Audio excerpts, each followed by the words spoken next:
Hello everyone, I'm Mary Applegate, host of the Brain Academy and co-author of the Brain Responsive Approach.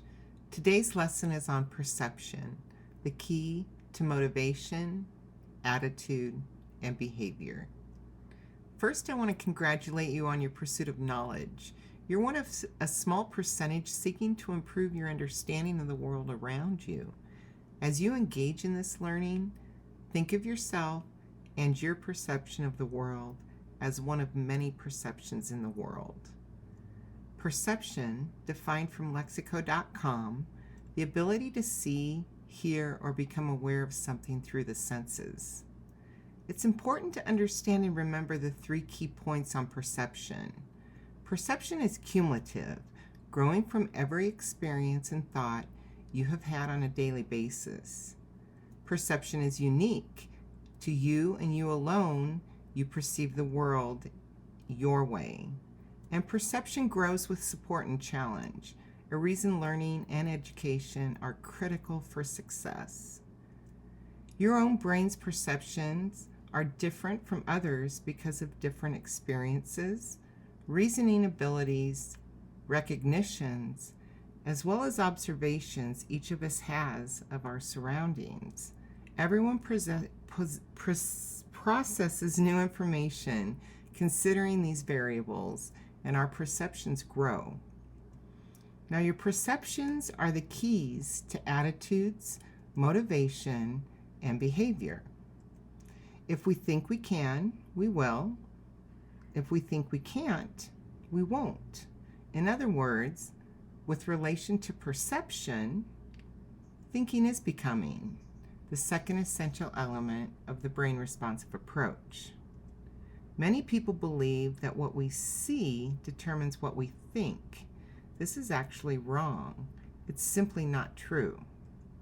The opposite is true. What we think determines what we see. When we think we can, we see possibilities. When we think we can't, we see obstacles.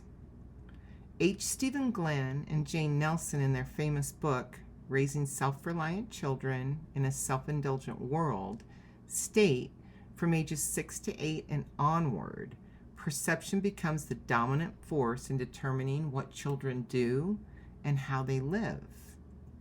Parents who try to change children's behavior without changing their perceptions only encourage the expression of the new behavior, reflecting the firmly entrenched perceptions. Let's start with the greatest human need, to perceive oneself as significant.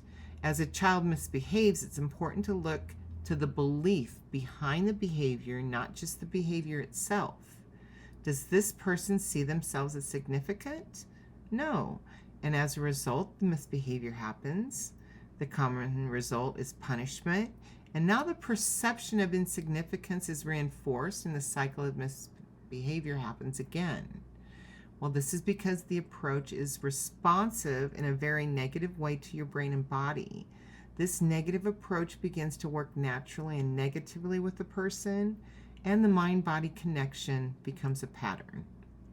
Now remember, every brain is born unique. Then your brain grew even more unique. Your experiences continue to rewire your brain. Your moods and states alter chemical biases in your brain and body. Your learning styles filter your perceptions, and your multiple intelligences alter your output. Every brain, including your own, perceives the world differently. All brains have unlimited potential and can grow connections exponentially throughout life. So it's really important to respect differences, help guide decisions, provide choice, and of course create a variety of experiences. When these are provided, connections within the brain and connections to the outside world grow exponentially. Now at this point, it's important to understand that your brain is an astounding array of electrochemical activity. So your brain's awesome complexity is its own major barrier to understanding itself. And remember, the brain has always been defined has always defined parenting and the education profession. Well, in other words, parenting and teaching was designed to make you smarter and behave better. However, neither parents nor teachers have really fully understood the brain itself or paid much attention to it. And as a result, I have some bad news. Ineffective educational models have been implemented and used for decades. One model in particular, and very popular, is called the deficit remediation educational model. Deficit remediation defined is the act or process of correcting a fault or deficiency, remediation of a learning disability. Another reason it's important to understand why an approach like deficit remediation can be very harmful is the effect it has on brain chemistry. Think about it. How many times has your brain heard what you did wrong or what you didn't do, and then those guiding you continued with an explanation of what to do next? It happens all the time in homes, schools, jobs, competitive sports. Building your perceptions, creating an emotional response. This process of hearing what you did wrong and the steps to fix it affected the way you thought, felt, behaved, building your perceptions. And emotions, whether they're positive or negative, do organize our experiences, influence prediction, and drive our behaviors. The Brain Academy's masterclass, The Brain Responsive Approach, expands on these areas. Now, the danger lies in the fact that such a process focuses on and looks for deficits. What's wrong that needs to be fixed? This doesn't build a perception that I'm significant, capable, responsible, and successful. Now be aware, frowning, scowling, yelling, etc. implies anger or disapproval and can build resentment and hostility, whether expressed or suppressed. These strategies release negative hormones in the one with the scowl on their face and anger in their voice, as well as those that witness and experience the negativity. And these states or micromoods lead to a chemical makeup in the brain and body. This chemistry in the brain and body, along with the reflection pattern of thoughts, creates the emotional experience, and in this case, negative. And teaching and mentoring from the deficit remediation model is really about showing someone how to correct a problem. It's not what we call brain responsive. It's what we call control. Because of how it affects perception. Now, perception, again, is key to number 1, attitude, number 2, motivation, and number 3, behavior. The brain responsive approach is when you deal with the belief behind the behavior, not just the behavior, because these beliefs create what we call states. They manifest a chemistry. And to understand motivation and engagement, you'll want to understand states. States are mind, body, emotions combined all in one. To better understand learner states, think of a state as how you feel second after second. This can change as you eat something, you go to the bathroom, you listen to soothing music, etc. A mood is how you feel hour after hour. Personality develops from the way you feel day after day after day after day. Now, anger states do not retrieve positive states, and bad states recycle poor and bad memories. States are simply the mind-body moment composed of your thoughts. Thoughts consist of mental pictures, internal dialogue, feelings. Also, states are composed of your physiology, your eye patterns, your breathing patterns, your posture, the gestures you use, the temperature of your body, digestion, etc. Now, think of these states as micromoods. Now, we want people to activate their power. Power defined is the ability to act on one's own behalf. Empowerment defined to create conditions in which one can act on their own behalf. It's important for all of us to activate our own power by expecting personal best, truthfulness, trustworthiness, and dignity and respect. You've allowed individuals to activate their own power. When you expect these from yourself, you've allowed yourself to activate your own personal power. Now, you also influence power perceptions, which create self-directed, self-reliant individuals.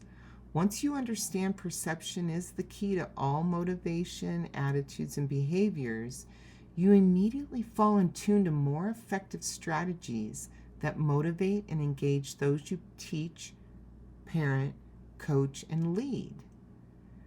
Now let's start with the first power perception, the number one human need, to perceive oneself as significant. This indicates a purpose or a reason to be, an importance to oneself or to others, and creates momentum and desire to engage and interact with the world around you. The second power perception, I am capable. This statement reflects a belief in one's talents and interests and skills, that one has the ability to reach goals and successfully complete necessary tasks. The third power perception, I am responsible, reflects the belief that others can count on me and gives a person a sense of belonging to a group or community because they contribute their expertise and knowledge. In the fourth power perception, I am successful, this demonstrates the belief I have influence over what happens to me, a healthy sense of autonomy, and applies a growth mindset to think best of what happens next, to imagine the desired outcome. Now, power perceptions, I am significant, I am capable, I am responsible, and I am successful, directly tie into the 8 secondary needs of the human being. The acronym I pack a gas is a great way to remember. These are psychological and learned to the brain. Inquisitiveness, power, achievement, connectedness, autonomy, gregariousness, assertiveness, and status. Each person has a different degree of each secondary need, and each person continues to try to meet their needs their entire lifetime. These are the top 3 perceptions necessary for closeness and trust. This person listens to me and stops to hear more.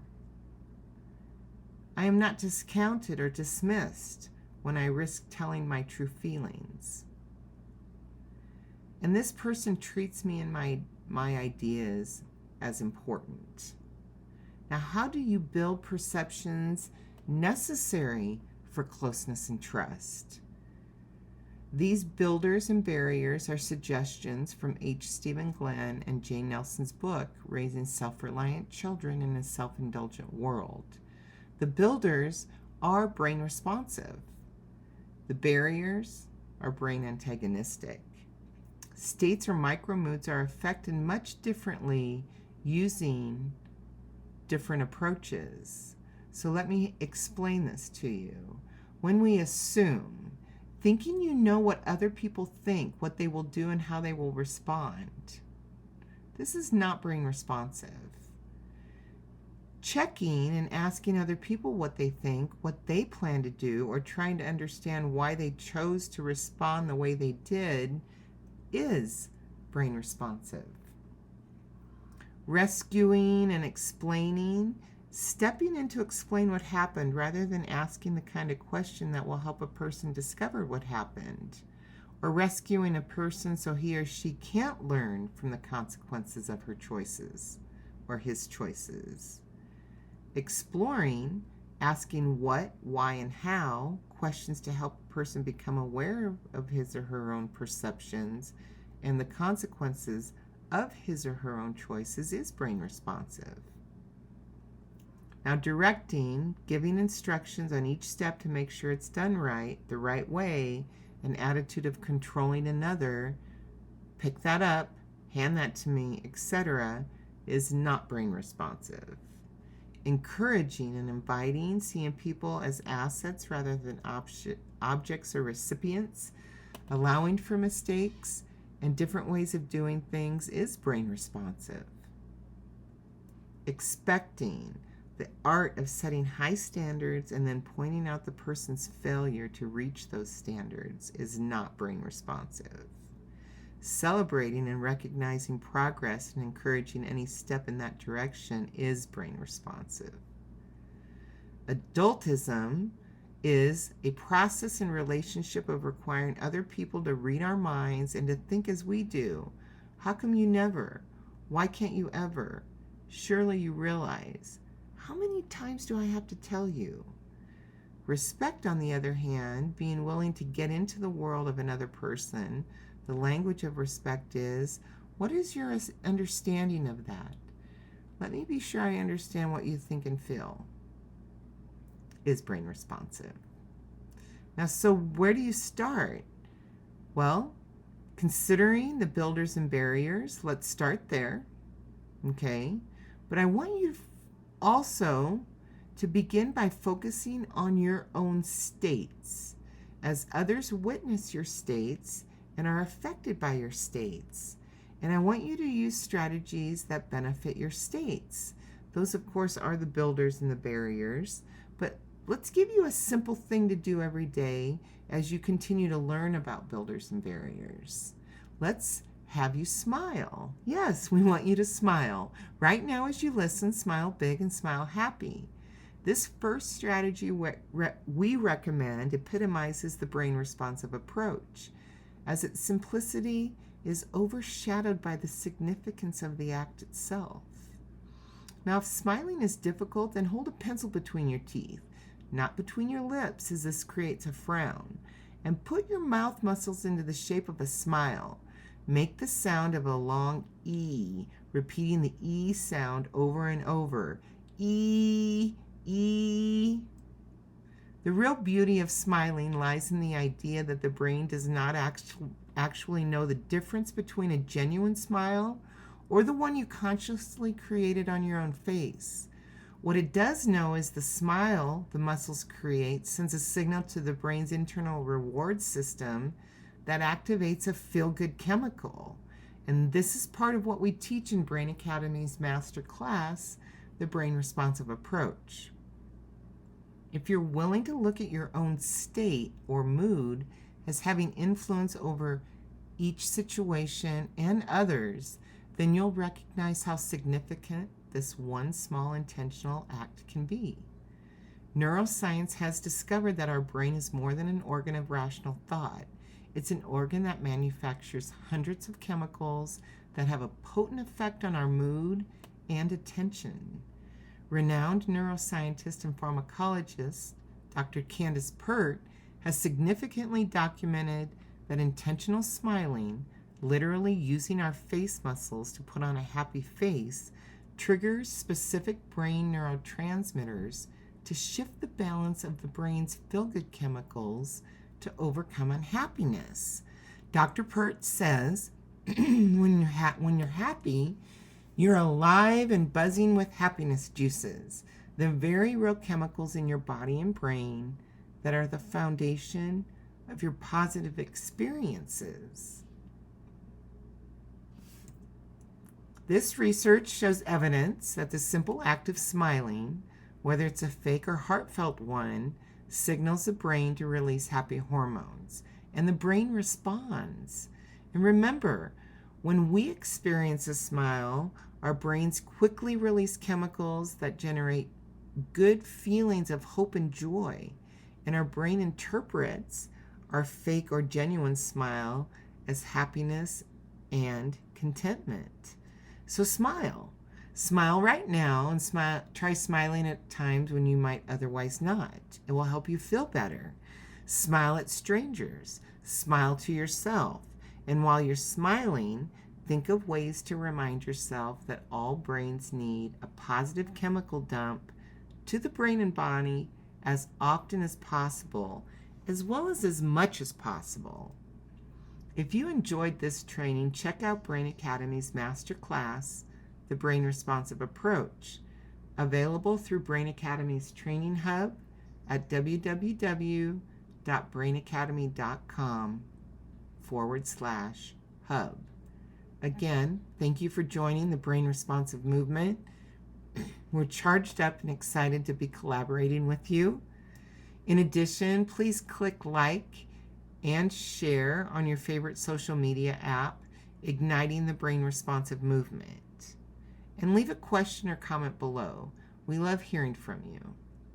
And I'm Mary Applegate, host of the Brain Academy, Teach to the Brain's membership site for those seeking personal and professional development with the brain in mind. Brought to you by TeachtotheBrain.com. And until the next video, and as you continue to learn and grow, always remember, teach to the brain and the heart will follow.